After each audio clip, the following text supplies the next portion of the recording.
Hello बच्चों, कैसे हो? बढ़िया। आप बढ़िया तो मैं भी बढ़िया। तो देखो बच्चों, आज हमें क्या पढ़ाई करनी है। आज है हमारे पास कक्षा 10 का विज्ञान का अध्याय नंबर 6 और हमारे अध्याय का नाम है जैव प्रक्रम। इंग्लिश में आप कह सकते हो लाइफ प्रोसेसेस। तो आज हमें जैव प्रक्रम के बारे में पढ़ना है और सब बच्चे बिल्कुल ध्यान से समझेंगे इस पूरे चैप्टर को। तो सबसे पहला हमारा टारगेट ये है, जैव प्रक्रम का क्या अर्थ होता है। तो हमें सबसे पहले समझना है जैव प्रक्रम किसे कहते हैं। तो आपको पता है कि जितने भी सजीव हैं उनके शरीर में कुछ विशेष प्रकार की क्रियाएं होती रहती हैं और उन विशेष प्रकार की क्रियाओं को ही हम कहते हैं जैव प्रक्रम या जैविक क्रियाएं। तो आप उत्तर में लिख सकते हो सजीवों में होने वाले प्रक्रम या क्रियाएं। जैसे कौन कौन से प्रक्रम होते हैं? जैसे पोषण है, पोषण सजीवों में ही होता है। पोषण का मतलब होता है भोजन करना, भोजन को ग्रहण करना। जैसे नंबर 2 पर श्वसन भी एक जैव प्रक्रम है।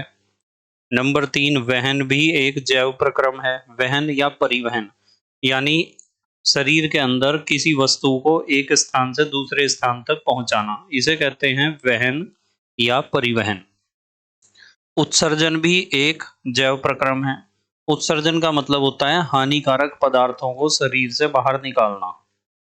जनन भी एक जैव प्रक्रम है। जनन को आप प्रजनन भी कह सकते हो। जनन या प्रजनन का मतलब होता है अपने जैसे गुणों वाली संतान को उत्पन्न करना। नंबर 6 संवेदनशीलता भी एक जैव प्रक्रम है। संवेदनशीलता का मतलब होता है बाहरी उद्दीपनों के प्रति प्रतिक्रिया दिखाना या एक्शन दिखाना। नंबर 7 अनुरक्षण या रखरखाव, अपने शरीर को सुरक्षित रखना, बाहरी वातावरण के साथ तालमेल से अपने शरीर को रखना, इसे हम कहते हैं अनुरक्षण। तो इन 7 जैव प्रक्रमों का हमें इस चैप्टर में अध्ययन करना है। तो सबसे पहले हम बात करते हैं इन 7 प्रक्रमों को पढ़ने से पहले कि जैव रासायनिक अभिक्रियाएं क्या होती हैं। हमारा अगला टारगेट है जैव रासायनिक अभिक्रियाएं या इंग्लिश में आप कह सकते हो बायोकेमिकल रिएक्शंस। जैव रासायनिक अभिक्रियाओं का मतलब होता है जीवों में होने वाली रासायनिक अभिक्रियाएं। अब जैसे हमने पढ़े जैव प्रक्रम और 7 प्रकार के जैव प्रक्रम हमने पढ़े, उनमें से यदि किसी एक जैव प्रक्रम में अंदर आप जाके स्टडी करोगे, एक जैव प्रक्रम के बारे में अध्ययन करोगे, तो आपको पता चलेगा कि हर एक जैव प्रक्रम में बहुत सारी रासायनिक अभिक्रियाएं होती हैं, केमिकल रिएक्शंस होती हैं। और उन शरीर के अंदर, सजीवों के अंदर या जीवों के अंदर होने वाली जो रासायनिक अभिक्रियाएं होती हैं जो किसी जैव प्रक्रम को चलाती हैं, उन रासायनिक अभिक्रियाओं को हम कहते हैं जैव रासायनिक अभिक्रियाएं। और आपको एक बात पता होनी चाहिए कि ये यदि कोई पूछता है कि जैव रासायनिक अभिक्रियाएं कितने प्रकार की होती हैं, तो आपका जवाब होना चाहिए कि जैव रासायनिक अभिक्रियाएं होती हैं कितने प्रकार की? 2 प्रकार की। इनमें से पहली तो होती हैं अपचयी क्रियाएं और एक होती हैं उपचयी अभिक्रियाएं या क्रियाएं कह दो। अपचयी क्रियाओं का मतलब होता है टूटने वाली क्रियाएं, जिनमें बड़े अणुओं का छोटे अणुओं में टूटना होता है। यदि कोई आपसे पूछता है अपचयी क्रियाएं किसे कहते हैं, तो आप कहोगे कि मनुष्य के शरीर में या सजीवों के शरीर में होने वाली वो जैव रासायनिक अभिक्रिया जिसमें बड़े अणु छोटे अणुओं में टूटते हैं। जैसे पाचन, पाचन में आप बड़े बड़े निवाले टुकड़े खाते हो और वो पाचन की क्रिया में वे बड़े टुकड़े, बड़े अणु छोटे छोटे टुकड़ों में या छोटे छोटे अणुओं में टूट जाते हैं और आप कहते हो कि हमारा भोजन पच गया है। तो पाचन का मतलब होता है बड़े अणुओं का छोटे अणुओं में टूटना और ये एक अपचयी क्रिया है। इसी प्रकार श्वसन में भी बड़े अणु छोटे अणुओं में टूटते हैं, या फिर आप कह सकते हो कि जटिल अणु सरल अणुओं में टूटते हैं और श्वसन भी एक अपचयी क्रिया है।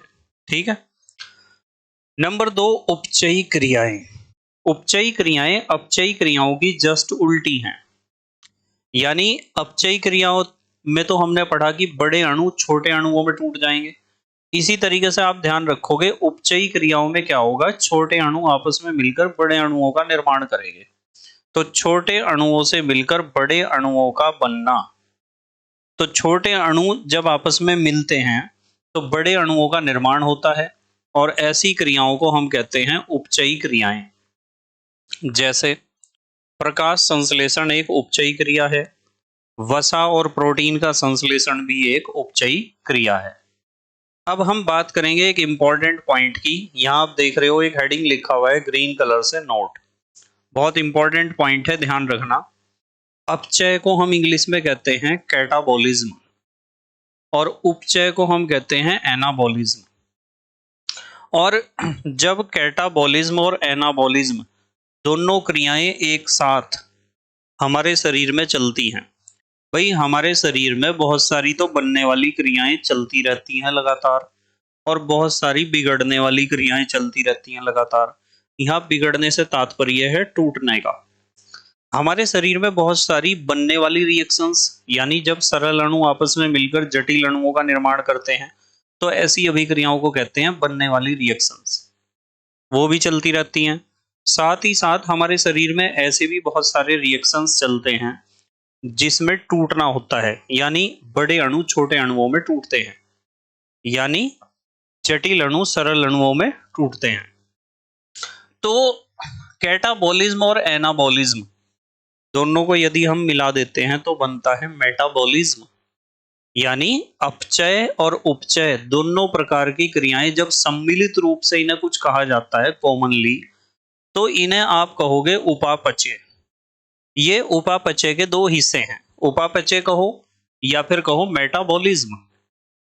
तो यदि कोई मेरे से पूछता है ना कि उपापचय किसे कहते हैं, तो मेरा जवाब क्या होता है, मेरा जवाब होता है सरल भाषा में मैं कहूंगा कि किसी भी जीव के शरीर में बहुत सारी बनने और बिगड़ने की क्रियाएं चलती रहती हैं, और इन बनने और बिगड़ने वाली क्रियाओं को कुल मिलाकर या सम्मिलित रूप से उपापचय कहते हैं।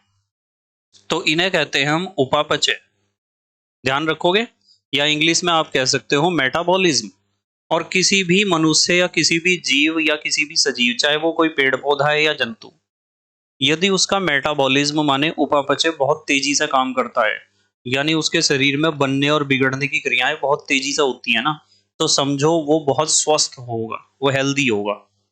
यदि आपका मेटाबॉलिज्म, आपका उपापचय बहुत अच्छा है, आपके शरीर में बनने की क्रियाएं और बिगड़ने की क्रियाएं अर्थात अपचय और उपचय दोनों बहुत मस्त तरीके से चलते हैं, तो समझ जाओ कि आप बिल्कुल स्वस्थ हो। ठीक है। और स्वस्थ करने का सबसे अच्छा तरीका यह है कि मेटाबॉलिज्म के रेट को बढ़ा दो बस किसी तरीके से। बहुत सारे डॉक्टर्स ऐसा ही करते हैं कि कोई पेशेंट जब उनके पास ऐसा आता है जिसे जल्दी ठीक करना होता है, तो वे पेशेंट को ऐसी दवाई देते हैं जिससे उसका उपापचय अर्थात मेटाबॉलिज्म का रेट बढ़ जाता है, यानी उसकी स्पीड बढ़ जाती है मेटाबॉलिज्म की। हालांकि वे दवाइयां बहुत हानिकारक हैं फ्यूचर के लिए। उन दवाइयों को हम कहते हैं स्टीरॉइड्स। तो स्टीरॉइड्स एक ऐसी दवाई हैं जिससे मनुष्य के शरीर का जो मेटाबॉलिज्म का रेट है, उपापचय का दर है, वो बहुत तेजी से बढ़ जाता है। तो शरीर में फिर इम्प्रूवमेंट भी तेजी से होता है, और जो पेशेंट है, जो मरीज है, उसे बहुत अच्छा लगता है, और वो कहता है डॉक्टर साहब तो बहुत अच्छे हैं, क्योंकि डॉक्टर साहब ने उसे स्टीरॉइड दे दिया।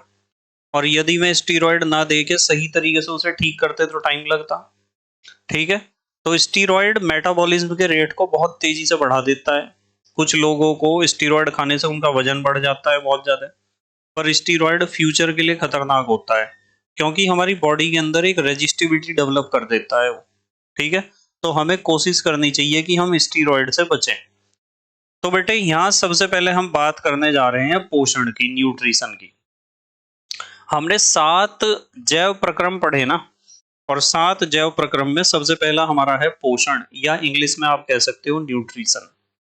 चलो पोषण या न्यूट्रिशन की बात करते हैं। न्यूट्रिशन का मतलब या पोषण का मतलब होता है भोजन को ग्रहण करना या पोषक तत्वों को ग्रहण करना।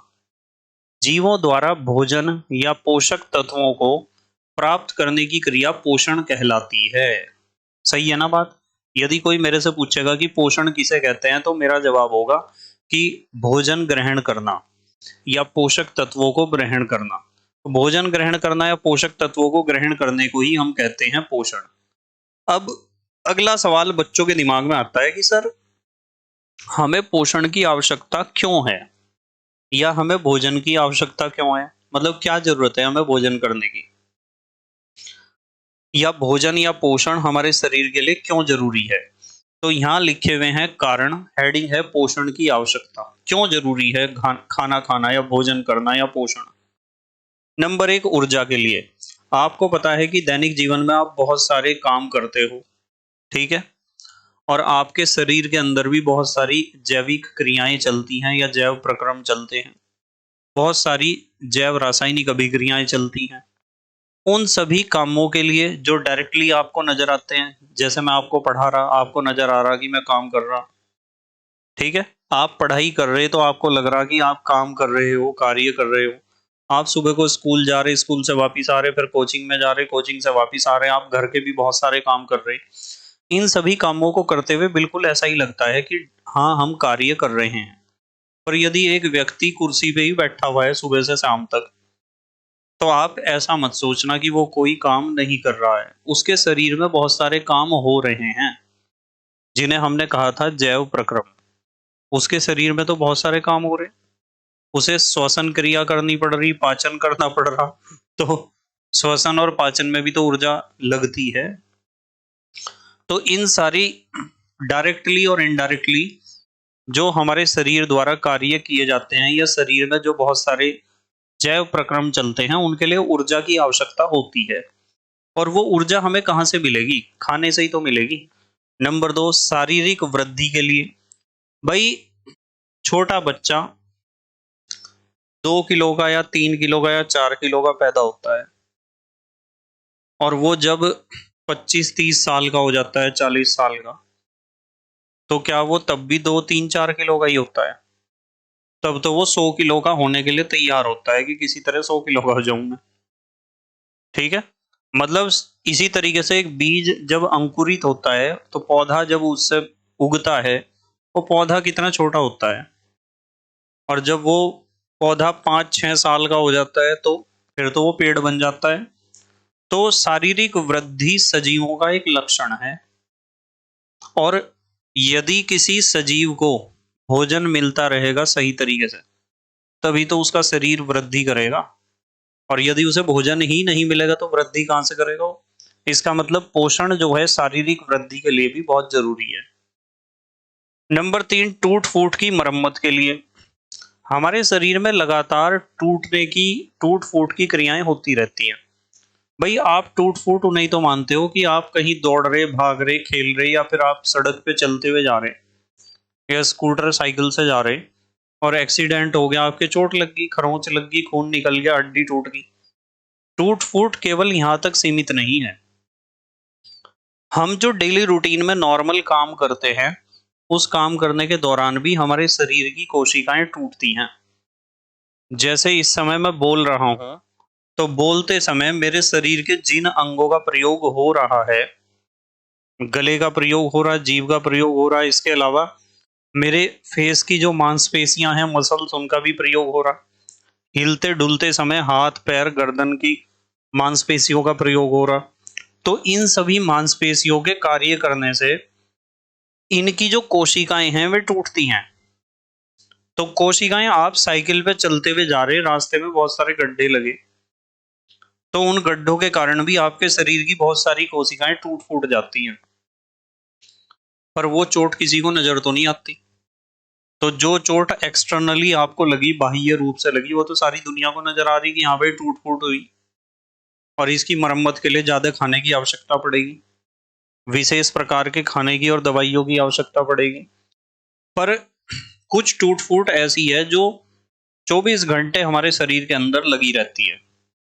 कोशिकाएं लगातार टूटती फूटती रहती हैं, और उन कोशिकाओं के टूट फूट की मरम्मत के लिए भी हमें भोजन की आवश्यकता पड़ती है, ठीक है। और बच्चों के अंदर ये टूट फूट ज्यादा होती है कोशिकाओं की, क्योंकि बच्चे फिजिकल वर्क ज्यादा करते हैं ना। यदि बड़ों के साथ बच्चों का कंपैरिजन करोगे, तो बच्चे ज्यादा फिजिकल वर्क करते हैं, और ज्यादा फिजिकल वर्क का मतलब शारीरिक क्रियाकलाप ज्यादा होते हैं, बच्चे खेलते भी है ना। वैसे आजकल के बच्चे तो मोबाइल में ही खेल रहे, पर कुछ बच्चे ऐसे हैं जो आउटडोर गेम्स भी खेलते हैं, आपको पता है।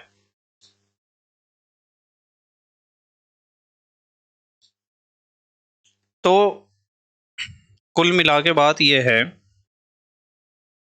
कि हमारे शरीर में टूट फूट लगातार चलती रहती है। कुछ तो ऐसी जो बाहर से दिखाई देती है, वो तो कभी कभार है, पर जो इंटरनल कोशिकाओं की टूट फूट है वो लगातार चलती रहती है।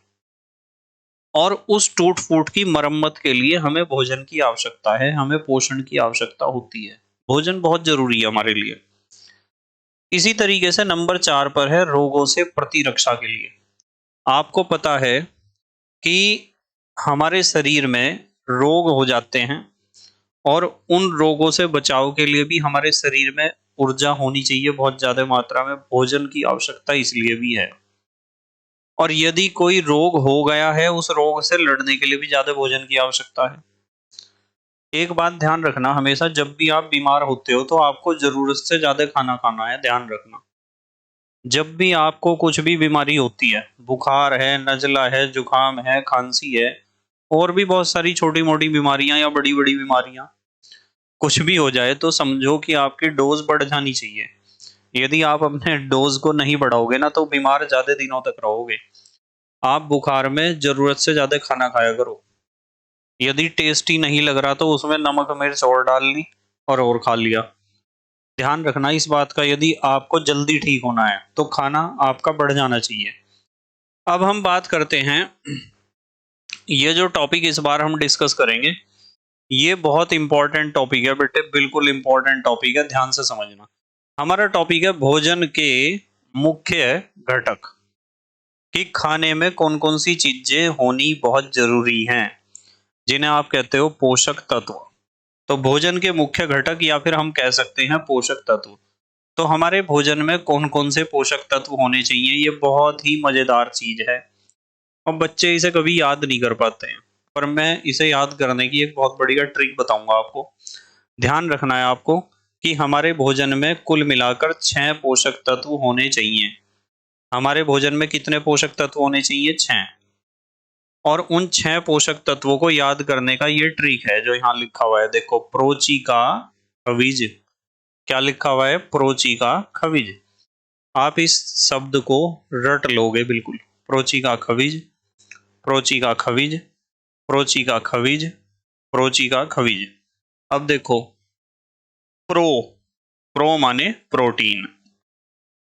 वैसे जो बच्चे गेम खेलते हैं उनके लिए प्रो का कुछ और ही मतलब होता है, ठीक है, ये एक राज की बात है। तो प्रो माने क्या होता है हमारे लिए? प्रोटीन। ची का मतलब होता है चिकनाई। चिकनाई का मतलब तेल या वसा, ये चिकनाई है। का का मतलब होता है कार्बोहाइड्रेट। ख का मतलब होता है खनिज लवण। वी का मतलब होता है विटामिन। और बेटे जय का मतलब नीचे देखो होता है जल। कितनी चीजें हुई हैं? 6। तो इन 6 चीजों को कहते हैं पोषक तत्व या भोजन के मुख्य घटक। हमारे खाने में ये 6 चीजें जरूर होनी चाहिए, और यदि खाने में हमारी ये 6 चीजें हैं और सही मात्रा में हैं, तो पक्की बात है हम स्वस्थ रहेंगे। और यदि 6 चीजें ये हमारे खाने में नहीं हैं, तो हम स्वस्थ नहीं रहेंगे। तो ध्यान रखोगे, क्या शब्द है? प्रोचिका खनिज। प्रोचिका खनिज, मेरे साथ बोल लो, कमेंट बॉक्स में लिखो प्रोचिका खनिज, प्रोचिका खनिज। अब अगला सवाल, सर प्रोटीन क्यों जरूरी है हमारे लिए? प्रोटीन हमारे लिए इसलिए जरूरी है क्योंकि प्रोटीन होता है निर्माणकारी। यानी प्रोटीन हमारे शरीर में कोशिकाओं की, नई कोशिकाओं का निर्माण करता है और टूटी फूटी कोशिकाओं की मरम्मत करता है। जब भी हमारी हड्डी टूटती है या हमें चोट लगती है, तो डॉक्टर साहब हमें कहते हैं कि प्रोटीन लो ज्यादा से ज्यादा, दूध पियो, पनीर खाओ, ठीक है। तो प्रोटीन निर्माणकारी है, बढ़ते हुए बच्चों के लिए बहुत जरूरी है प्रोटीन। जितना ज्यादा प्रोटीन आप भोजन में लोगे, आपका शरीर में उतना ज्यादा कोशिकाओं की संख्या बढ़ेगी। कोशिका विभाजन की स्पीड बढ़ेगी और आपका शरीर उतनी तेजी से वृद्धि करेगा। नॉर्मली आपने एक बात सुनी होगी कि जो बच्चे जिम में जाते हैं ना, जिम एक्सरसाइज करते हैं जिम में जाकर, उनका जो जिम का ट्रेनर होता है वो प्रोटीन के डब्बे देता है बच्चों को कि आप इसे घोल घोल के दूध में और फिर पियो, प्रोटीन पियो। वो प्रोटीन इसलिए देता है क्योंकि प्रोटीन निर्माणकारी है, वो हमारे शरीर में कोशिका विभाजन की स्पीड बढ़ाता है, जिससे कोशिकाओं की संख्या लगातार बढ़ती है और कोशिकाओं की संख्या लगातार बढ़ने से हमारे शरीर में वृद्धि होती है। बढ़ते हुए बच्चों के लिए प्रोटीन बहुत जरूरी है। पता चल गया प्रोटीन क्यों जरूरी है? सिर्फ बात यहाँ तक सीमित नहीं है, मैं प्रोटीन के बारे में और भी बहुत सारी बातें आपको सिखाऊंगा। नंबर 2, चिकनाई। चिकनाई का मतलब वसा या तेल, घी तेल। इनकी आवश्यकता क्यों होती है? ये हमें प्रदान करते हैं ऊर्जा, इनसे हमें ऊर्जा मिलती है। और यदि जरूरत से ज्यादा आप चिकनाई खा रहे हैं ना, तो जितनी ऊर्जा की आवश्यकता है वो तो मिल जाएगी, और जो एक्स्ट्रा आपने चिकनाई खाई वो आपके शरीर में चर्बी के रूप में जमा होती रहेगी और मोटापा बढ़ता रहेगा। तो जितनी आवश्यकता है उतनी चिकनाई हमें खानी चाहिए। यदि कोई बच्चा पतला है, पतला दुबला है, हडियल है, तो उसे चिकनाई ज्यादा खानी चाहिए, वसा तेल ज्यादा खाना चाहिए। और यदि कोई मोटा ताजा है तो उसे चिकनाई कम खानी चाहिए। ठीक है? जिसका एनर्जी कंजप्शन ज्यादा है, ऊर्जा की खपत ज्यादा है, जैसे आप जिम में जा रहे या फिर आप रेस लगा रहे, दौड़ लगा रहे, फिजिकल गेम्स खेल रहे आप, तो उसमें आपको चिकनाई की ज्यादा जरूरत होती है क्योंकि इससे हमें ऊर्जा मिलती है। तीसरे नंबर पे आता है बेटे कार्बोहाइड्रेट। तो कार्बोहाइड्रेट से भी हमें क्या मिलती है? ऊर्जा। कार्बोहाइड्रेट से भी हमें ऊर्जा मिलती है। चौथा है खनिज लवण। खनिज लवण से हमें प्रतिरक्षा मिलती है। प्रतिरक्षा का मतलब रोग प्रतिरोधक क्षमता या इम्यूनिटी। खनिज लवण हमारे शरीर के अंदर बीमारियों से लड़ने की क्षमता उत्पन्न करते हैं। और बेटे विटामिन भी प्रतिरक्षा के कारण ही लेने होते हैं। विटामिन भी अलग अलग बीमारियों से लड़ने की क्षमता उत्पन्न करते हैं हमारे शरीर के अंदर। और नंबर 6 पर है जल। आपको पता है कि जल ही जीवन है, जल तो इन सारी चीजों के लिए माध्यम है। आपको पता है कि यदि हम पानी नहीं पिएंगे तो हमारे शरीर की सारी जैविक क्रियाएं ठप हो जाएंगी और हमारा खून भी गाढ़ा हो जाएगा।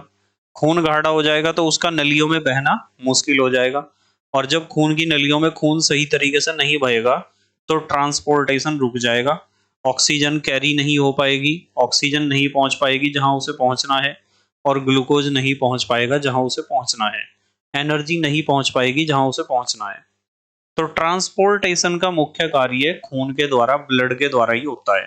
और ब्लड के लिए माध्यम क्या है? पानी। तो पानी तो बहुत जरूरी चीज है। पानी बहुत सारी चीजों में जरूरी है, क्यों है आगे हम डिस्कस करेंगे। यहां तक हमने डिस्कस किया है कि यदि कोई पूछेगा कि भोजन के मुख्य घटक बताओ या पोषक तत्व बताओ कौन कौन से हैं, तो हमें सिर्फ ये शब्द याद रखना है, प्रोचिका खनिज। प्रो माने प्रोटीन, ची माने चिकनाई, का माने कार्बोहाइड्रेट, ख माने खनिज लवण, वी माने विटामिन और जय माने जल। ये 6 के 6 क्या काम करते हैं वो नीचे मैंने आपको समझा दिया। ठीक है? सारे नोट्स आपको पीडीएफ पर मिल जाएंगे, यहाँ आपको लिखने की कोई भी आवश्यकता नहीं है, आपको सिर्फ इसमें समझना है जो चीज मैं आपको समझा रहा हूं। तो प्रोचिका खनिज में सबसे पहले आता है प्रो। प्रो माने प्रोटीन। तो सबसे पहले हम डिस्कस करेंगे यहाँ प्रोटीन के बारे में। प्रोटीन, तो यदि कोई हमारे से पूछता है कि प्रोटीन किसे कहते हैं, तो आप बताओगे कार्बन, हाइड्रोजन, ऑक्सीजन व नाइट्रोजन से बनने वाले कार्बनिक यौगिक। ऐसे कार्बनिक यौगिक जो कार्बन, हाइड्रोजन, ऑक्सीजन व नाइट्रोजन से बनते हैं उन्हें हम प्रोटीन कहते हैं। फिर उसने पूछा कि प्रोटीन के स्रोत कहाँ हैं, क्या स्रोत हैं, कहाँ से मिलता है प्रोटीन। तो बेटे प्रोटीन मांस से मिलता है, मछली से, दूध, अंडा, पनीर, दाल, गेहूं, मूंगफली, बादाम, ये जितने भी इसमें यहाँ तक जो है ना पनीर तक, ये तो सब जंतुओं से मिलने वाले प्रोटीन के स्रोत हैं। और उसके बाद वनस्पति से मिलने वाले प्रोटीन के स्रोत हैं। वैसे मैं आपकी नॉलेज के लिए बताता हूँ, सबसे ज्यादा प्रोटीन दालों में होता है, और दालों में भी दाल, सोयाबीन की दाल, सोयाबीन में सबसे ज्यादा प्रोटीन होता है। सोयाबीन की दाल बोल रहा हूँ, सोयाबीन की बढ़िया नहीं बोल रहा हूँ, जो आप खिचड़ी में डालते हो या फिर जो आप चाउमीन में डालते हो, वे सोयाबीन की बढ़िया हैं। ठीक है? सोयाबीन की खली है वो। जब सोयाबीन का तेल निकाल देता है ना, और उसके अंदर जो बचता है ठोस पदार्थ जिसे हम कहते हैं खल। तो खल कहो या खली कहो एक ही बात है। पर हम सोयाबीन की बड़ियों की बात नहीं कर रहे बेटे, हम बात कर रहे हैं सोयाबीन की दाल की। सबसे ज्यादा प्रोटीन, तो ये प्रोटीन के स्रोत हैं। प्रोटीन चाहिए तो दाल, दूध, ठीक है, पनीर, दही, दूध और दूध से बनने वाले जितने भी प्रोडक्ट हैं सब में प्रोटीन है। सारी दालों में प्रोटीन है। फलीदार जितनी भी सब्जियां हैं उनमें भी प्रोटीन मिल जाता है। अगली बात करते हैं प्रोटीन के उपयोग। प्रोटीन के उपयोग, वैसे मैंने एक उपयोग आपको पीछे डिस्कस कर लिया आपके साथ, पर प्रोटीन के उपयोग में हम बात करेंगे जीव द्रव्य का निर्माण। भाई हमारा जो शरीर है, शरीर में बहुत सारे क्या हैं बताओ। शरीर में बेटे, हमारे शरीर में अंग हैं, अंग, ठीक है। हमारे शरीर में क्या है, अंग, पता है ना आपको, पार्ट्स, बॉडी पार्ट्स। और अंग में क्या है, अंग किन से मिलके बने हैं, शरीर तो अंगों से मिलकर बना है, अंग किससे मिलकर बने हैं, अंग बने हैं ऊतकों से मिलकर, ऊतक, टिश्यू, ऊतक से मिलकर बने हैं ना अंग। और ऊतक किससे मिलकर बने हैं, कोशिकाओं से, सेल्स। कोशिका को क्या कहते हैं, सेल। और कोशिकाओं के अंदर एक लिक्विड भरा होता है। कोशिकाओं के अंदर जितना भी मामला है ना, चाहे वो तरल है चाहे वो ठोस है, उसे ही हम कहते हैं जीव द्रव्य। क्या कहते हैं, जीव द्रव्य। अब जीव द्रव्य को कुछ लोग कहते हैं कोशिका द्रव्य। उसके अंदर बहुत सारे कोशिकांग होते हैं। कोशिका जैसे केंद्रक है, जैसे माइटोकॉन्ड्रिया है, जैसे गोल्जी काय है, जैसे लवक हैं, ठीक है, जैसे एंडोप्लाज्मिक रेटिकुलम है, जैसे रिक्तिका हैं। ये सारे कोशिकांग हैं, कोशिका के अंग। तो कोशिका के अंदर आपको पता चल गया कि कोशिका के अंदर जितना भी माल मसाला है उसे ही हम कुल मिलाकर कहते हैं जीव द्रव्य। तो प्रोटीन जितना ज्यादा लोगे ना, आपने खाने में जितना ज्यादा प्रोटीन लिया, एक मिनट सुनो, मान लो आप खाने में बहुत ज्यादा प्रोटीन ले रहे हो, तो प्रोटीन जितना ज्यादा आप खाने में लोगे उतना ही ज्यादा आपका क्या बनेगा, जीव द्रव्य उतना ही ज्यादा बनेगा। और जीव द्रव्य जितना ज्यादा बनेगा, कोशिका पहले तो थी छोटी सी कोशिका, अब आप जीव द्रव्य बढ़ने से कोशिका का साइज बढ़ गया। साइज बढ़ने से फिर इसमें कोशिका में विभाजन होगा, बीच में से टूट जाएगी और दो कोशिकाएं बन जाएंगी। और फिर ये दोनों भी, आप जब लगातार प्रोटीन ले रहे तो ये भी दोनों मोटी होना शुरू हो जाएंगी और फिर ये भी बीच में से टूट जाएंगी। कोशिका विभाजन से फिर दो कोशिकाएं इससे बनेंगी और दो कोशिकाएं इससे बनेंगी। मतलब कहने की बात यह है कि आप खाने में जितना ज्यादा प्रोटीन लोगे, आपकी कोशिकाओं में जीव द्रव्य उतना ज्यादा बढ़ेगा। और जीव द्रव्य जितना ज्यादा बढ़ेगा है, उतना ही ज्यादा कोशिका का साइज बढ़ेगा। और कोशिका का साइज जितना बढ़ेगा उसमें फिर टूटने का प्रोसेस उतना तेज होगा, कोशिका विभाजन की स्पीड बढ़ेगी। और कोशिका विभाजन जितना जल्दी जल्दी होगा ना, आपके शरीर का आकार उतना जल्दी जल्दी बढ़ेगा। समझ रहे हैं ना आप, ध्यान रखना इस चीज को। अगली बात करते हैं, चलो आपको पता चल गया जीव द्रव्य का निर्माण होता है प्रोटीन से। एंजाइमों का निर्माण, हमारे शरीर में जो जैविक क्रियाएं हैं उन्हें चलाने के लिए विशेष प्रकार के रासायनिक पदार्थों की आवश्यकता होती है जो हमारे शरीर में ही बनते हैं। और ये रासायनिक पदार्थ उन अभिक्रियाओं की गति को बढ़ाने के लिए हैं। जैसे मैं एक एग्जांपल देता हूं छोटा सा, हम जो खाना खाते हैं ना, वो हमारा खाना 4 घंटे में पच जाता है। हमारा खाना 4 घंटे में डाइजेस्ट हो जाता है, पता है ना आपको। हमेशा डॉक्टर भी कहते हैं कि यह खुराक और इस खुराक, दो खुराक के बीच 4 घंटे का अंतर रखना। 4-4 घंटे के बाद आपको दवाई लेनी है, क्योंकि डॉक्टर को भी पता है कि एक बार का खाना डाइजेस्ट होने में 4 घंटे लगते हैं। और इसलिए लगते हैं क्योंकि डाइजेशन प्रोसेस में there are so many types of enzymes. बहुत सारे एंजाइम्स हैं जो पाचन क्रिया में मदद करते हैं, पाचन क्रिया की स्पीड को बढ़ाते हैं। यदि मैं आपको कह दूं कि आप एक बार का खाना खाओ और आपके पेट में, आपके आहार नाल में एक भी एंजाइम नहीं छोड़ा गया, तो वो खाना पचने में कितना टाइम लगेगा।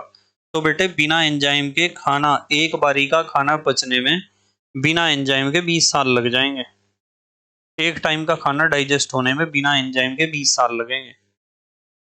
अब आप खुद सोच लो एंजाइम का कितना बड़ा रोल है हमारे शरीर में होने वाली जैविक क्रियाओं की स्पीड फास्ट करने में। ठीक है, समझ रहे हैं ना आप? तो एंजाइम के बारे में हम आगे डिस्कस करेंगे, काफी डिटेल में डिस्कस करेंगे। क्लास 12th में तो मैं इसका पूरा पोस्टमार्टम कर दूंगा एंजाइम का, कैसे काम करता है, कैसे होते हैं एंजाइम। ठीक है, पर यहाँ तो हम थोड़ा सा डिस्कस करेंगे आगे चल के। आपको पता होना चाहिए कि एंजाइम प्रोटीन से ही बनते हैं।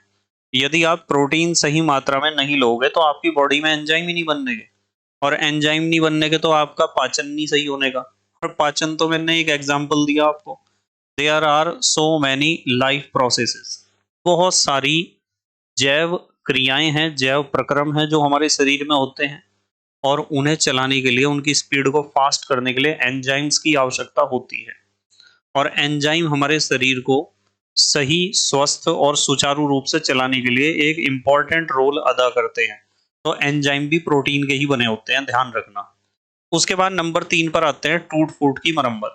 इसे तो मैंने अभी डिस्कस कर ही लिया था आपके साथ, कि हमारे शरीर में जो एक्सटर्नल टूट फूट होती है, जो सारी दुनिया को दिखाई देती है कि हाँ भाई तेरे प्लस्तर चढ़ रहा, क्या हुआ था, ठीक है, ये पट्टी क्यों करवाई भाई तुमने। तो जो एक्सटर्नल चोट फोट है, या टूट फूट है, या चोट लगी आपको एक्सटर्नल, वो तो सारी दुनिया को नजर आती ही है। पर क्या हमारे शरीर के अंदर जो डेली हजारों लाखों करोड़ों कोशिकाएं टूट रही फूट रही, वो तो नहीं किसी को नजर आ रही? क्या उनकी मरम्मत की आवश्यकता नहीं है? है। उनकी मरम्मत के लिए कौन हेल्प करेगा? प्रोटीन। प्रोटीन ही हेल्प करता है उनकी मरम्मत के लिए। चाहे चोट डायरेक्ट लगी हुई हो, बाहरी चोट हो जो दिखाई देती है, और चाहे शरीर में टूटी फूटी कोशिकाएं हो, उनकी मरम्मत करनी हो, तो प्रोटीन ही टूट फूट की मरम्मत करता है पूरी बॉडी में। नंबर 4 पर आता है आवश्यकता पड़ने पर ऊर्जा स्रोत। आपको पता है कि प्रोटीन का मुख्य कार्य क्या है? प्रोटीन का मुख्य कार्य है टूटी फूटी कोशिकाओं की मरम्मत करना, शरीर में वृद्धि करना, यही तो काम है। पर यदि हमारे पास ऊर्जा का कोई स्रोत नहीं है, हमारी बॉडी में एनर्जी की कमी है, तो मुसीबत पड़ने पर प्रोटीन हमें ऊर्जा भी प्रदान करता है। वैसे अभी थोड़ी देर पहले मैंने आपको एक बात बताई कि ऊर्जा प्रदान करने की जिम्मेदारी दो के ऊपर है, एक तो चिकनाई के ऊपर और एक तो कार्बोहाइड्रेट के ऊपर। तेल या वसा एनर्जी देंगे, या फिर कार्बोहाइड्रेट देगा एनर्जी। पर इसके ऊपर भी जिम्मेदारी आ जाती है यदि वे अपनी जिम्मेदारी से दूर भागते हैं तो। नंबर 5, एंटीबॉडीज का निर्माण। प्रोटीन ही एंटीबॉडीज का निर्माण करता है। एंटीबॉडीज किसे कहते हैं? एंटीबॉडीज किसी रोग से लड़ने के लिए विशेष प्रकार के अणु होते हैं जिनका निर्माण हमारे शरीर में होता है, उन्हें कहते हैं एंटीबॉडीज। जैसे मैं आपको एक एग्जांपल देता हूं छोटा सा एंटीबॉडीज को समझाने के लिए। मान लो एक बच्चा है, उसे चेचक की बीमारी हुई, चेचक या पॉक्स, या माता, छोटी माता, बड़ी माता, चिकन पॉक्स, स्मॉल पॉक्स।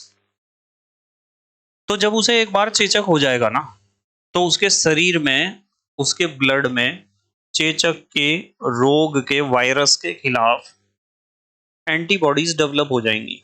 फिर भविष्य में उसे कभी चेचक नहीं होगा, उसे चेचक सिर्फ एक बार होगा। यदि उसके शरीर में भरपूर मात्रा में प्रोटीन उपलब्ध है, तो उस प्रोटीन से ही एंटीबॉडीज बनेंगे। एंटीबॉडीज होते हैं किसी बीमारी को रोकने के लिए विशेष प्रकार के अणु जो हमारे शरीर के अंदर बनते हैं। जैसे मैं आपको कहूं कि हम किसी भी बीमारी के लिए वैक्सीन लगवाते हैं, जैसे कोरोना वैक्सीन, पोलियो वैक्सीन। तो ये वैक्सीन क्या करती हैं? वैक्सीन जो है बहुत हल्के, माइल्ड वायरस होते हैं या बैक्टीरिया, जो भी बीमारी है, कुछ बीमारी वायरस से होती है, कुछ बैक्टीरिया से।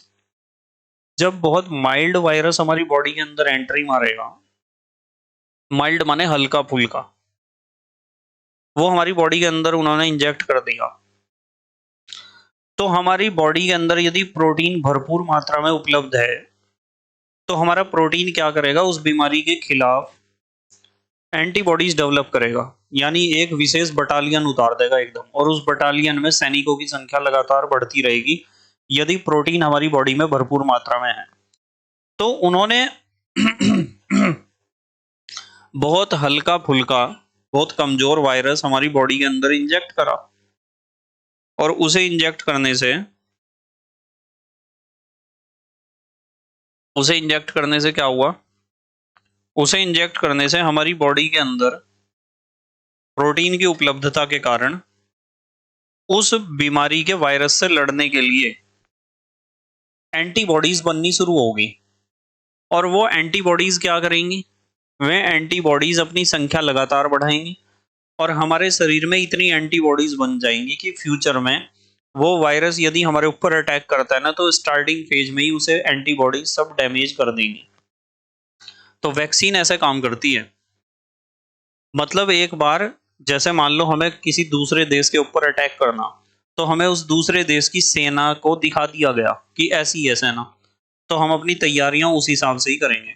जैसे क्रिकेट मैच में एक टीम दूसरे टीम के साथ मैच करने से पहले उस दूसरे टीम के खिलाड़ियों को खेलते हुए देखती है वीडियोस में कि ये खिलाड़ी कैसी बॉल अच्छे तरीके से खेल पाता है और कौन सी बॉल को अच्छे तरीके से नहीं खेल पाता। तो एंटीबॉडीज किसके शरीर में बनेंगी? जिसके शरीर में भरपूर मात्रा में प्रोटीन होगा। इसलिए प्रोटीन जरूरी है। यदि आपको वैक्सीन, आपने देखा कुछ आदमी ऐसे थे जिनकी बॉडी में वैक्सीन इंजेक्ट करी और वे वैक्सीन इंजेक्ट करके ही बीमार हो गए, कोरोना हो गया उन्हें। इसका मतलब उनकी बॉडी में एंटीबॉडीज डेवलप ही नहीं हुई। अब एंटीबॉडीज डेवलप ना होने के बहुत सारे कारण हो सकते हैं, पर उनमें से एक कारण यह भी हो सकता है कि उसकी बॉडी में प्रोटीन की कमी हो।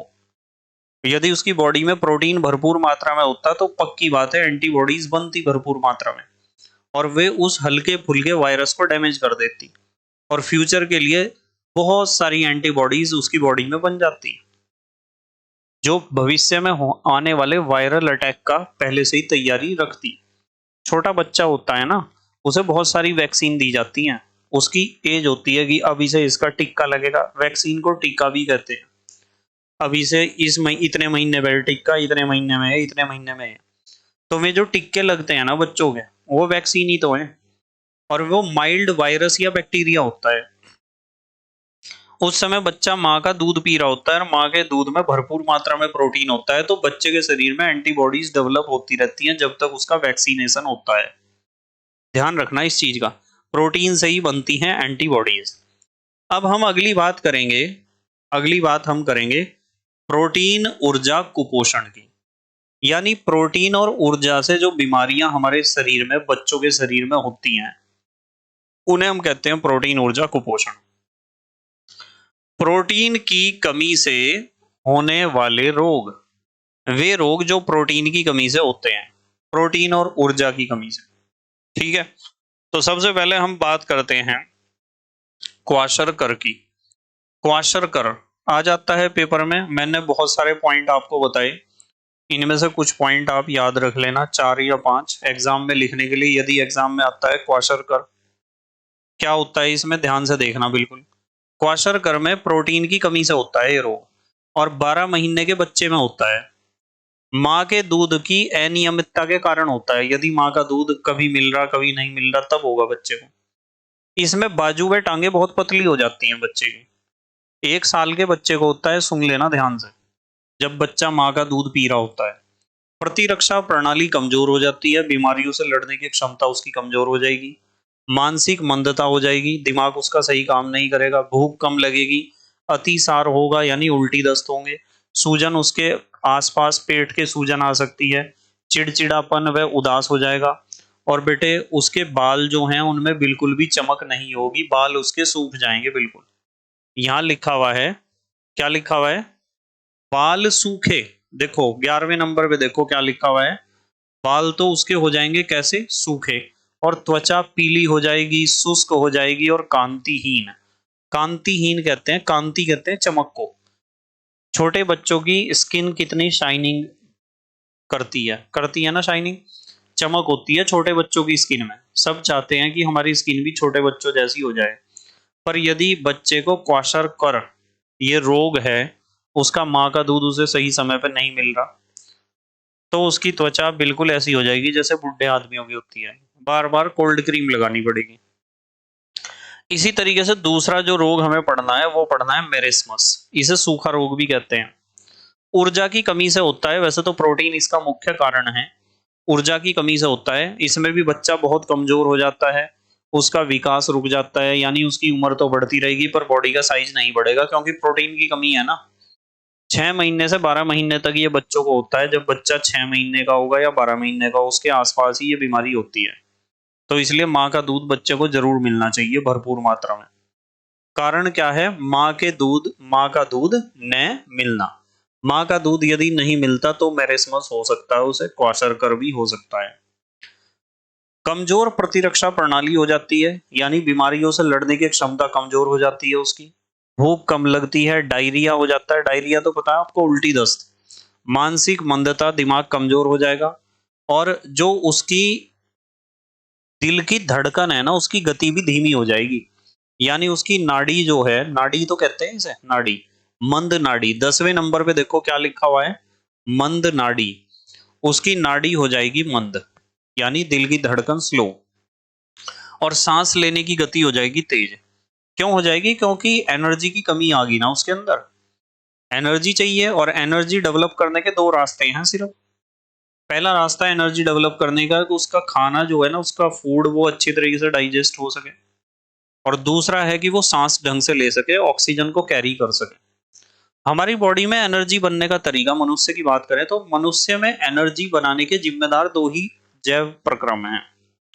पहला तो है पाचन, और दूसरा श्वसन। यदि किसी का पेट बिल्कुल सही है, पाचन बढ़िया होता है, और उसकी श्वसन क्रिया बहुत अच्छी होती है, तो समझो वो स्वस्थ है, उसके अंदर कोई बीमारी नहीं आएगी। और यदि इन दोनों में से कोई सा भी एक गड़बड़ आ गया तो उसका स्वास्थ्य बिगड़ जाएगा, पक्की बात है। तो अपना पाचन अच्छा रखो, और सांस लेने की स्पीड थोड़ी कम रखो। प्राणायाम करो, जिससे लंबे समय तक आप अपने लंग्स में, फेफड़ों में ऑक्सीजन को भर सको। आगे डिस्कस करेंगे सारे टेक्निकल पॉइंट्स को इसी चैप्टर में। चलो अगली बात करते हैं। तो प्रो के बाद क्या आता है? प्रो के बाद आता है ची। ची माने चिकनाई। चिकनाई या वसा या तेल की बात कर रहे हैं। यह भी कार्बन, हाइड्रोजन व ऑक्सीजन से बनने वाले कार्बनिक यौगिक हैं। इनके स्रोत क्या हैं? देखो, इनके स्रोत की बात करते हैं। चलो, इनके स्रोत हैं, मक्खन से आपको चिकनाई मिलेगी। पनीर, दूध, घी, नारियल, बादाम, मूंगफली, सरसों, इन सब से आपको चिकनाई मिलेगी। उपयोग क्या है चिकनाई का? ऊर्जा स्रोत है, मैंने बताया था आपको। ऊर्जा स्रोत दो बताए थे, चिकनाई और कार्बोहाइड्रेट। ऊर्जा मिलेगी। संग्रहण, शरीर को आकृति देना। भाई, यदि आप भोजन में चिकनाई लोगे तो चिकनाई जितना ऊर्जा चाहिए उतनी तो देगा ही, पर उससे जो एक्स्ट्रा जितनी चिकनाई होगी, तेल या वसा, वो हमारे शरीर में इकट्ठी होती रहती है चर्बी के रूप में। और हड्डियों के ऊपर जब चर्बी चढ़ती है ना, तो तभी हमारा शरीर जो है उसे एक बढ़िया आकृति मिलती है, सुडौल शरीर बनता है। और यदि ऐसा हो जाए कि आपके शरीर पे हड्डियां तो हैं शरीर में, पर उनके ऊपर चर्बी बहुत कम है, जैसे पतले दुबले बच्चे होते हैं ना, हड्डियल बच्चे, हड्डियल, तो उनका शरीर वे सोचते हैं यार मैं कब मोटा होऊंगा, कब मैं मोटा होऊंगा, और कब मैं अच्छे कपड़े पहन पाऊंगा जिनकी फिटिंग अच्छी आए मेरे ऊपर। मैं तो कैसे ही कपड़े पहन लूं, फिटिंग अच्छी नहीं आती है, सब ढीले पिल्ले ही रहते हैं, ऐसे रहते हैं जैसे हैंगर के ऊपर टांग दिए हों। तो हमें ऐसे बच्चों को सलाह देनी चाहिए कि आप चिकनाई थोड़ा सही मात्रा में लो। तेल या वसा का प्रयोग करो जो शुद्ध हो और अच्छे हों, जैसे मक्खन, पनीर, दूध, घी, नारियल, बादाम, मूंगफली, सरसों, जो एग्जाम्पल यहाँ स्रोत में लिख रखे हैं हमने। ठीक है, तो ऐसी चीजें जो शुद्ध हैं उनका प्रयोग करने से आपका वजन बढ़ सकता है। पर जो पहले से ठीक है, वे जरूरत से ज्यादा चिकनाई का प्रयोग ना करें, क्योंकि जरूरत से ज्यादा चिकनाई का प्रयोग ऐसे बच्चे करेंगे तो उनका मोटापा बढ़ेगा। क्या बढ़ेगा? मोटापा। ठीक है, ध्यान रखना, क्या बढ़ेगा? मोटापा। और फिर वे मोटे हो जाएंगे। तो जो मोटे बच्चे हैं वे ध्यान रखें कि चिकनाई का कम प्रयोग करें। नंबर 3 पर आते हैं। तीसरा उपयोग क्या है? तीसरा उपयोग है ताप नियंत्रण। भाई, हमारे शरीर में जो चर्बी होती है वो ही हमारे शरीर के टेम्परेचर को कंट्रोल करती है। आपने एक बात देखी होगी, जो पतला आदमी होता है ना, पतला बच्चा हो या पतला आदमी, उसे सर्दी बहुत ज्यादा लगती है क्योंकि उसके शरीर में चर्बी बहुत कम है। और जो मोटा आदमी है उसे गर्मी बहुत ज्यादा लगती है। मोटा आदमी तो सर्दियों में खुश रहता है, और जो पतला हड्डियाला आदमी है वो गर्मियों में खुश रहता है। उससे पूछो, पतले से आदमी को, हड्डियल से आदमी को पूछो, वो कहेगा कि मेरे लिए तो गर्मियां सबसे अच्छी हैं। और जो मोटा आदमी होगा वो कहेगा कि मेरे लिए सर्दियां अच्छी हैं। ठीक है, क्योंकि जिसके शरीर में ज्यादा चर्बी होगी उसका टेम्परेचर ज्यादा होगा, और जिसके शरीर में चर्बी कम होगी उसका टेम्परेचर होगा कम। ठीक है। अगली बात, अगली बात ध्यान रखनी है कोशिका कला के निर्माण में। आपको पता है कोशिका कला को हम सेल मेम्ब्रेन भी कहते हैं, कोशिका झिल्ली भी कहते हैं।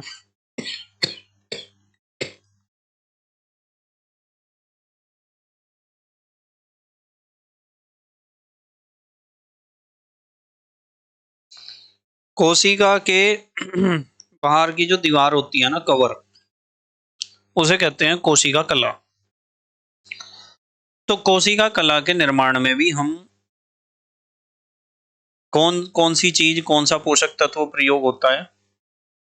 चिकनाई, तेल या वसा। ठीक है। प्रो ची का माने क्या होता है? का माने होता है कार्बोहाइड्रेट। अब कार्बोहाइड्रेट पढ़ेंगे। तो कार्बोहाइड्रेट कार्बन, हाइड्रोजन व ऑक्सीजन से बनने वाले कार्बनिक यौगिक हैं। दो तरह के होते हैं, सरल कार्बोहाइड्रेट और जटिल कार्बोहाइड्रेट। क्लास 12th में तो मैं बहुत डिटेल में डिस्कस करूंगा दोनों को। अभी तो सिर्फ इतनी बात सुनो कि सरल तो मीठे होंगे और जटिल होंगे मीठे नहीं होंगे। ठीक है।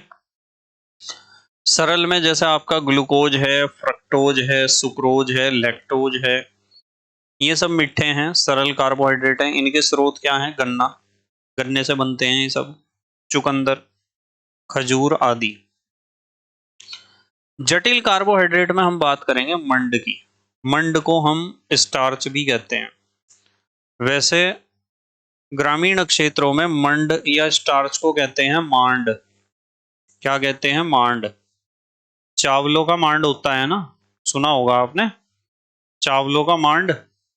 आप जब खुले बर्तन में चावल को बनाते हो, तो खुले बर्तन में चावल बनाने से वो जो पानी निकलता है ना सफेद रंग का, जो अलग करते हैं खुले भिगोने से, जो निकालते हैं अलग, और फिर उस सफेद पानी में चावलों का जो पानी होता है,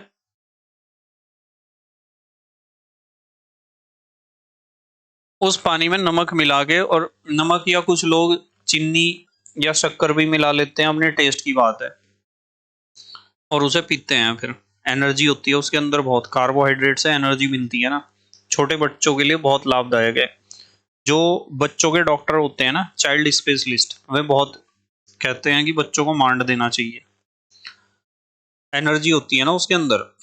तो ध्यान रखना कि ये जो मंड है इसका नाम हमने बिगाड़ के मांड रख दिया। स्टार्च इसे इंग्लिश में कहते हैं। इसके स्रोत हैं आलू। भाई आलू जो है, आप आलू की सब्जी आज बनाओ, ठीक है, फ्रिज में रखो उसे, अगले दिन देखो गाढ़ी हो जाएगी या नहीं। गाढ़ी हो जाएगी ना आलू की सब्जी। आलू की सब्जी में तरी वाली सब्जी कह रहा, ठीक है, जितने दिन रखोगे उतनी गाढ़ी हो जाएगी, क्योंकि आलूओं का जो स्टार्च है वो घुलता रहेगा उसकी तरी में। चावलों से तो मांड निकलता रहता है ना, चावल जो है उससे तो मांड बनाते ही हैं।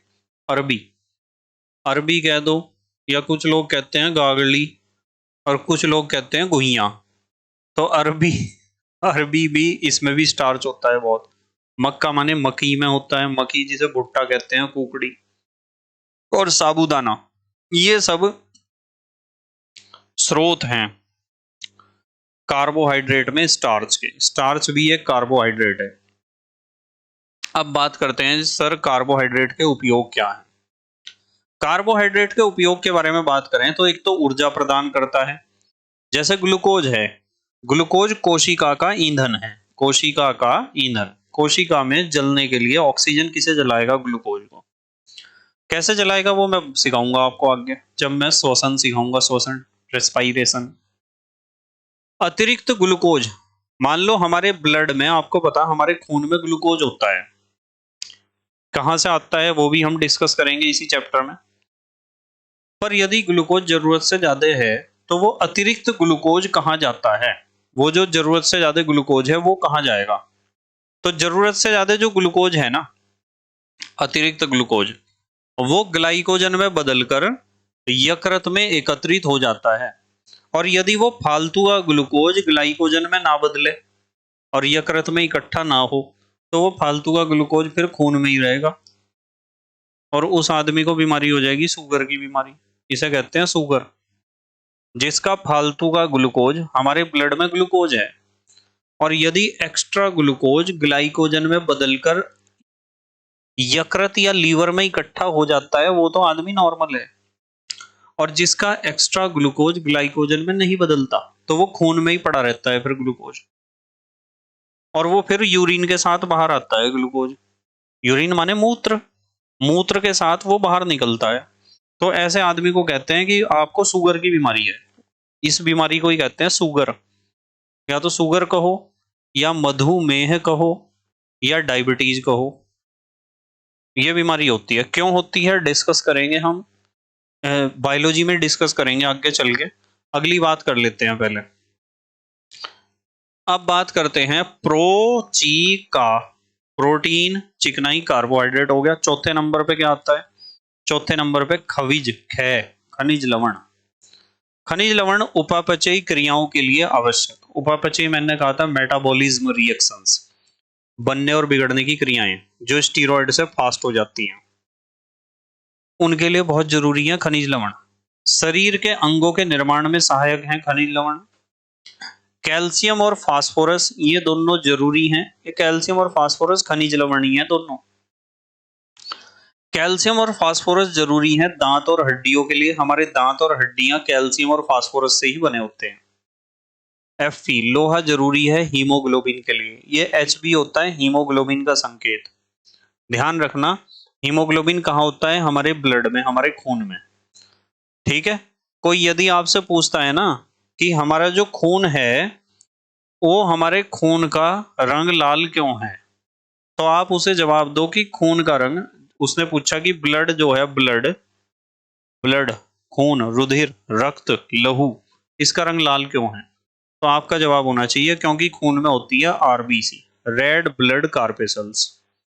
फिर उसने सवाल पूछा आरबीसी का रंग लाल क्यों है, तो आपका जवाब होना चाहिए आरबीसी का रंग लाल इसलिए है क्योंकि आरबीसी में होता है हीमोग्लोबिन। फिर वो बहुत शातिर आदमी था, उसने पूछा हीमोग्लोबिन का रंग बताओ लाल क्यों होता है, तो आपको बताना है हीमोग्लोबिन का रंग लाल इसलिए होता है क्योंकि हीमोग्लोबिन में होता है आयरन, Fe। तो यदि किसी के शरीर में हीमोग्लोबिन कम है तो उसे लोहे की जरूरत है। लोहे की जरूरत ऐसे पूरी नहीं होगी कि आप एक पाव कील लेके आ जाओ, नेल्स, कील, और उन्हें पानी के साथ निगलनी शुरू कर दो। वो लोहा नहीं चाहिए हमें। लोहा हमें शुद्ध अवस्था में चाहिए, उससे बनने वाले बहुत सारे उपकरण नहीं चाहिए। ध्यान रखना। तो लोहे का रंग लाल होता है। आपने देखा होगा लोहे को यदि गर्म करोगे तो रेड कलर का हो जाता है वो, पता है ना आपको। और वैसे भी रासायनिक विज्ञान में कक्षा 12 में मैं आपको बहुत डिटेल में समझाऊंगा। अभी तो आपको सिर्फ इतनी बात ध्यान रखनी है कि लोहा कहाँ जरूरी है? हीमोग्लोबिन के लिए। इसी आयरन की गोली दी जाती है बच्चों को, स्कूल्स में भी दी जाती है आयरन की गोली। आयरन माने लोहा, जिससे हीमोग्लोबिन उनमें अच्छा बने। और हीमोग्लोबिन ज्यादा होगा तो उनके शरीर में खून की कमी नहीं होगी, एनीमिया नहीं होगा, रक्त अल्पता नहीं होगी। आयोडीन, आयोडीन भी एक खनिज लवण है। इसकी जरूरत पड़ती है थायरोक्सिन के निर्माण में। अब ये थायरोक्सिन क्या है? ये एक हार्मोन है। इसे भी हम अगले चैप्टर में डिस्कस करेंगे, थायरोक्सिन को। ठीक है, थायराइड ग्रंथि से संबंधित है। तो ये है खनिज लवण, जैसे कैल्शियम है, फास्फोरस है, लोहा है, आयोडीन है।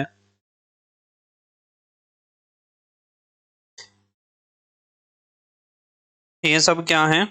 खनिज लवण। खनिज लवण को हम इंग्लिश में कहते हैं मिनरल्स। ये सब मिनरल्स हैं, जरूरी हैं हमारे शरीर के लिए।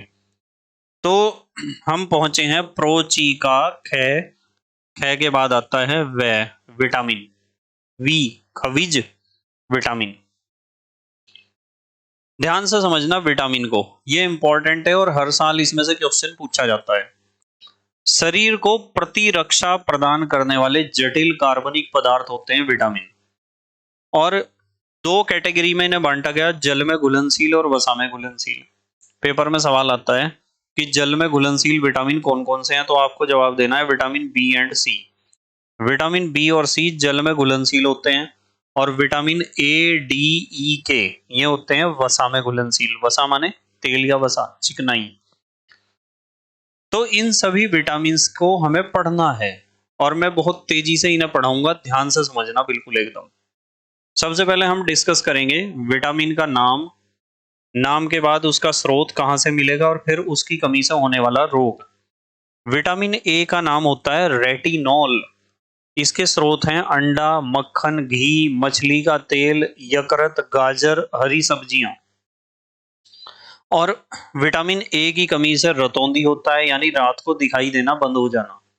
और जीरोफ्थैल्मिया होता है, यानी आंख शुष्क हो जाना, सूख जाना।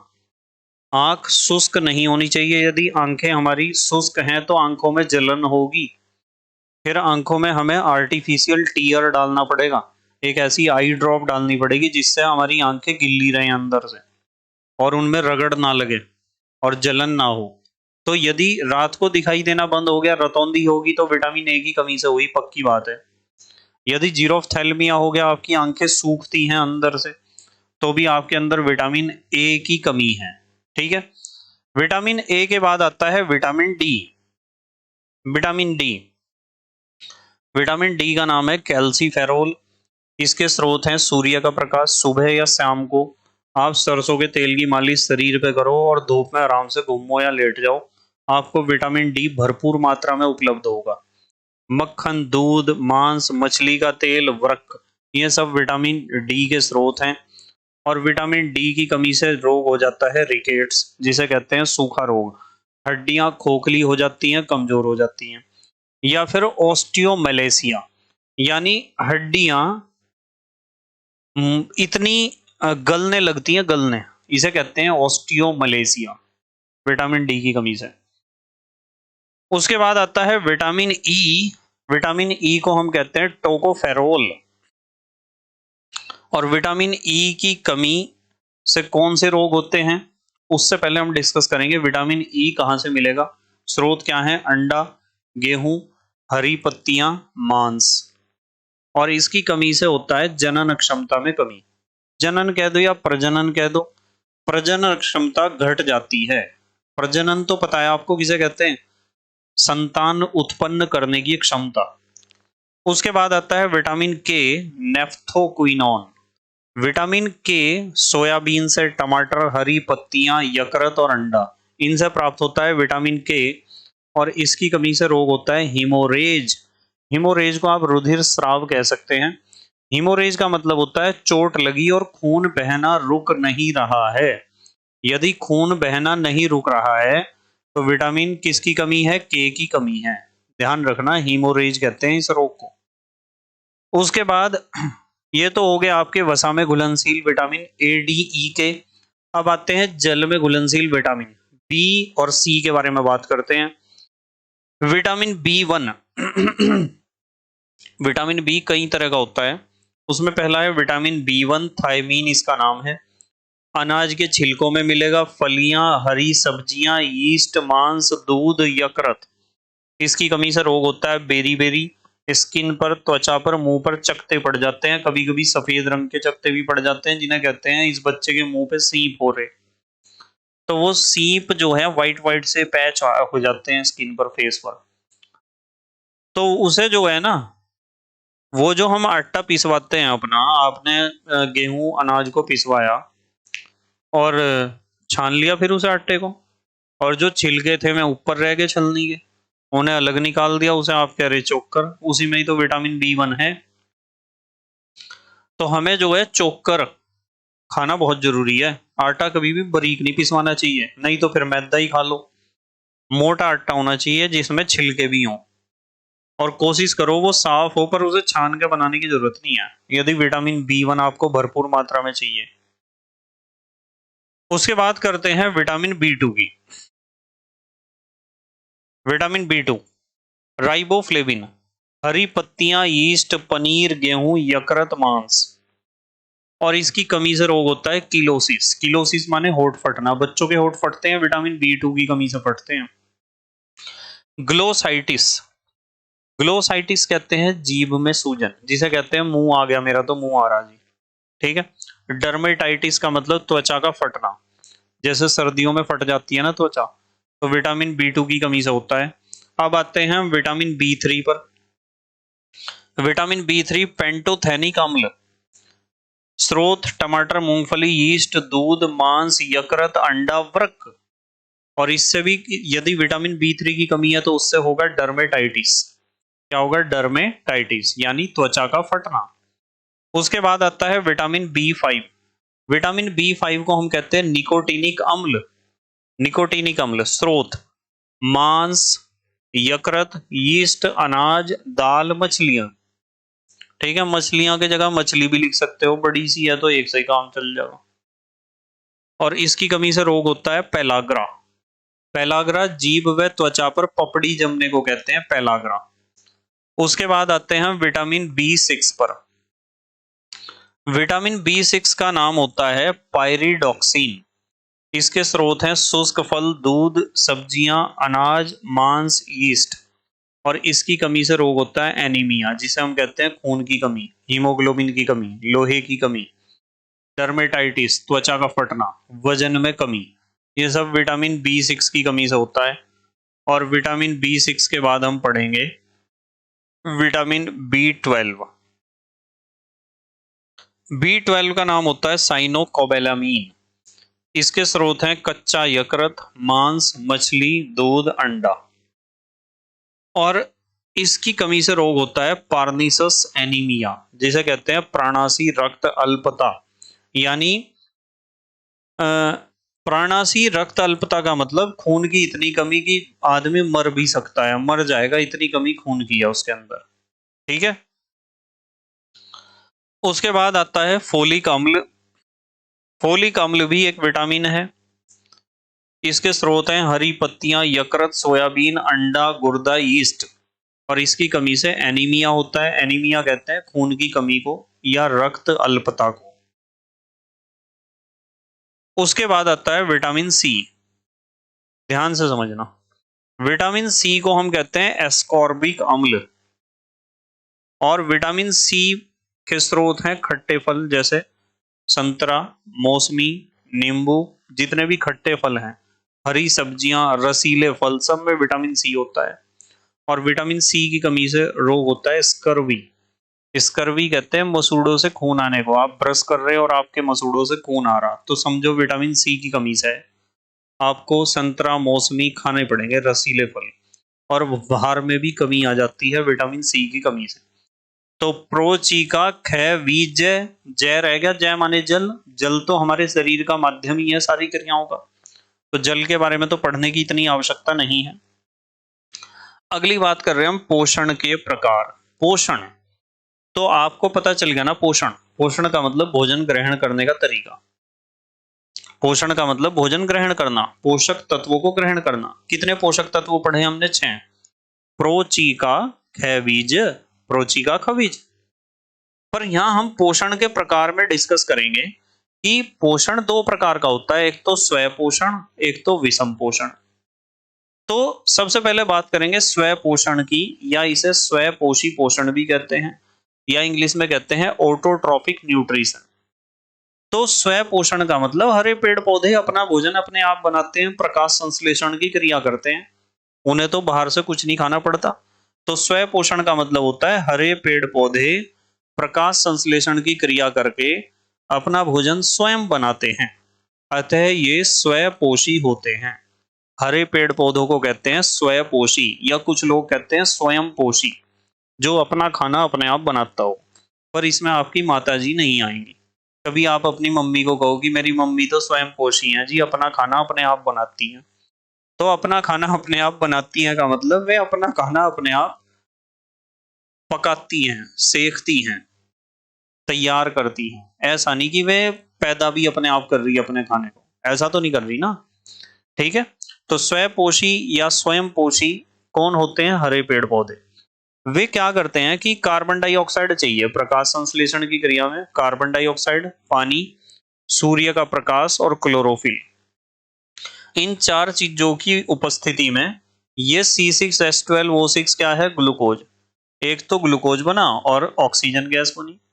तो हरे पेड़ पौधे जब अपना भोजन बनाते हैं ना प्रकाश संश्लेषण की क्रिया में, ये प्रकाश संश्लेषण की क्रिया का रिएक्शन ही तो लिखा हुआ है, ठीक है।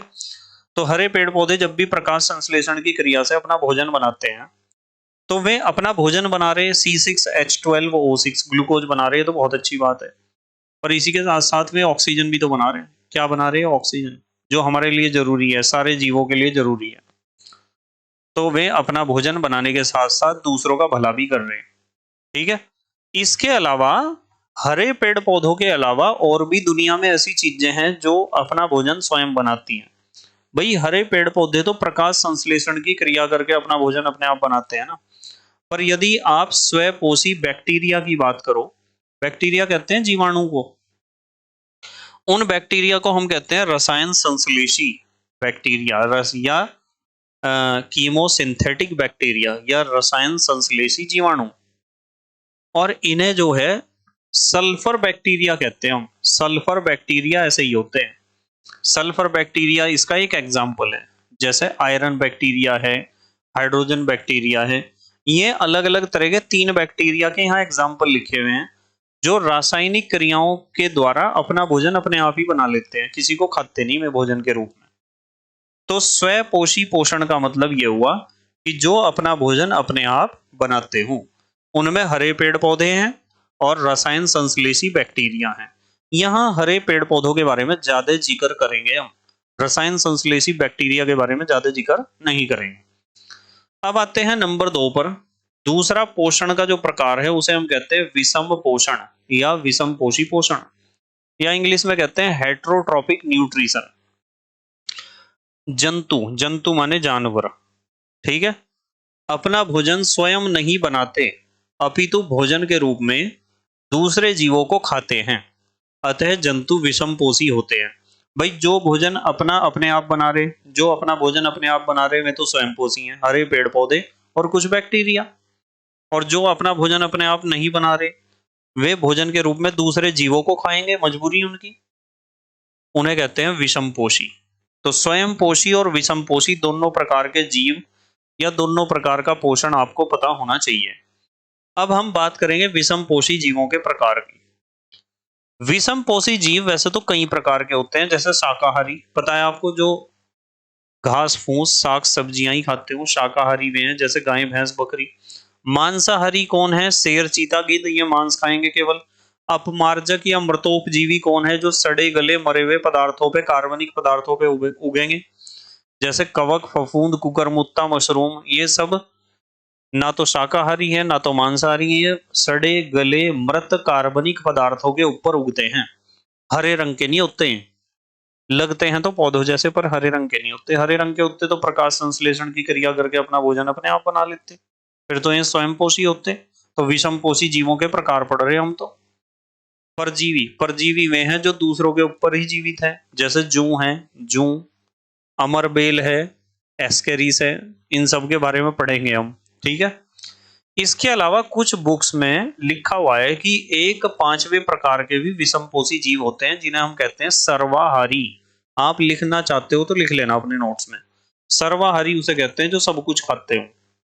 सब कुछ का मतलब जो वनस्पति यानी पेड़ पौधों को भी खाते हो और मांस को भी खाते हो, यानी जंतुओं को भी खाते हो, उन्हें कहते हैं सर्वाहारी। जैसे मनुष्य है, मनुष्य सर्वाहारी है ना। वैसे कुछ मनुष्य ऐसे हैं जो सिर्फ शाकाहारी हैं, पर कोई भी मनुष्य ऐसा नहीं है जो केवल मांसाहारी हो। साग सब्जी तो उसे खानी पड़ेगी, या तो मनुष्य शाकाहारी होगा या तो सर्वाहारी होगा। अब बात करते हैं संतुलित आहार की। संतुलित आहार ऐसा भोजन जिसमें सभी पोषक तत्व, कितने होते हैं पोषक तत्व बताओ, कमेंट में करके बताओ पोषक तत्व कितने होते हैं, बताओ जो हमारे लिए जरूरी है। ऐसा भोजन जिसमें सभी पोषक तत्व उचित मात्रा में उपस्थित होते हैं। यह सबके शरीर व आयु के अनुसार अलग अलग प्रकार का हो सकता है। संतुलित आहार सबके लिए एक जैसा नहीं होता। छोटे बच्चों को प्रोटीन ज्यादा चाहिए, बड़े आदमियों को प्रोटीन कम चाहिए, पर प्रोटीन चाहिए सबको। छोटे बच्चों को चिकनाई ज्यादा चाहिए, बड़े आदमियों को चिकनाई कम चाहिए, पर चिकनाई चाहिए सबको। समझ रहे ना? प्रो, ची, का, ख, बीज, ये 6 पोषक तत्व हैं। शरीर की जरूरत के हिसाब से सबके लिए जितनी मात्रा चाहिए उतनी उतनी मात्रा उन्हें मिल जाए ना, सारे पोषक तत्वों की। तो ऐसे आहार को, ऐसे भोजन को हम कहते हैं संतुलित आहार। अब बात करते हैं हम कुपोषण की। कुपोषण हालांकि हमने पहले भी पढ़ लिया, अभी थोड़ी देर पहले कुपोषण पढ़ा था। कुपोषण का मतलब होता है आहार में एक अथवा अधिक पोषक तत्वों की कमी से कुपोषण होता है। यदि हमारे भोजन में किसी पोषक तत्व की कमी है तो उस पोषक तत्व की कमी से ही होता है कुपोषण। जैसे शारीरिक शिथिलता, शरीर में कमी आ जाती है। कुछ कुपोषण तो ऐसा होता है कि शरीर में ही कुछ कमी आ गई, और कुछ कुपोषण ऐसे होते हैं जिसमें मानसिक शिथिलता, दिमाग में कमी आ जाती है। तो यदि हमें पोषक तत्व सही मात्रा में नहीं मिलेंगे, या तो हमारा शरीर कमजोर हो जाएगा या तो हमारा दिमाग कमजोर हो जाएगा। और पोषक तत्व भरपूर मात्रा में है तो हमारा शरीर भी स्वस्थ रहेगा और हमारा दिमाग भी तंदुरुस्त रहेगा, सब कुछ बढ़िया रहेगा। ठीक है, अगली बात करते हैं। चलो, अगली बात है जंतुओं में विषम पोषण के पद। जंतुओं में विषम पोषण के पद। हमें पता चल गया कि जंतु, जानवर, एनिमल्स, ये सब विषम पोषी होते हैं। और सबसे बड़ा जानवर, सबसे बड़ा जंतु, सोशल एनिमल है मनुष्य। मनुष्य एक सामाजिक जंतु है। ठीक है, यह सामाजिक प्राणी है, यूं कह दो, यदि ज्यादा रेस्पेक्ट चाहिए तो बेटे जंतुओं में विषम पोषण के पद हैं 5। कितने पद हैं? 5 पद हैं, जैसा कि यहाँ लिखा हुआ है 5 पद। अंतर ग्रहण, खाने का अंदर जाना शरीर के। पाचन, फिर उस खाने का पचना। फिर अवशोषण, पचे हुए खाने का अवशोषण होना। नंबर 4 स्वांगीकरण, उस पचे हुए खाने का सही जगह पहुंच के विलीन हो जाना, जिस हिस्से को जहां भेजना था। और मल विसर्जन, जो पचने के बाद खाना बचाए उसे शरीर से बाहर निकाल देना। इन सारी क्रियाओं को हम डिस्कस करेंगे। ठीक है, देखो यह है मनुष्य की आहार नाल में पाचन। और मनुष्य की आहार नाल में पाचन को हमें डिटेल में डिस्कस करना है, पर इसे मैं डिस्कस कराऊंगा अगली वीडियो में, क्योंकि बायोलॉजी में समझने का काम ज्यादा होता है और मुझे एक एक चीज को बहुत बढ़िया तरीके से एक्सप्लेन करना है जिससे आपको फ्यूचर में कोई दिक्कत ना हो। इसलिए बिल्कुल ध्यान से समझेंगे। इस वीडियो में तो हम इतना ही डिस्कस करेंगे और अगली वीडियो में हम इसके बाद डिस्कस करेंगे। सिर्फ आपको इतनी बात ध्यान रखनी है, ये मनुष्य की आहार नाल में पाचन अगली वीडियो में डिस्कस करेंगे। आपको एक बात ध्यान ये रखनी है कि आपको प्लेलिस्ट के अनुसार पढ़ना है। यदि आप क्लास 10th में हो तो आप क्लास 10th की प्लेलिस्ट में घुस जाओ बस, और शुरू से आप एक एक वीडियो को देखते चले जाओ। पूरा सिलेबस साइंस का आपका कवर हो जाएगा और बहुत अच्छे तरीके से हो जाएगा। जो चीज मैं पढ़ाता हूं उससे बाहर बोर्ड के एग्जाम में कुछ भी नहीं आएगा, चाहे आप किसी भी बोर्ड के हो। ठीक है, तो बस मेहनत और ईमानदारी से पढ़ाई करते रहो और अपने हैंड रिटन नोट्स बनाते रहो। तो thank you very much for watching this video. Okay, bye.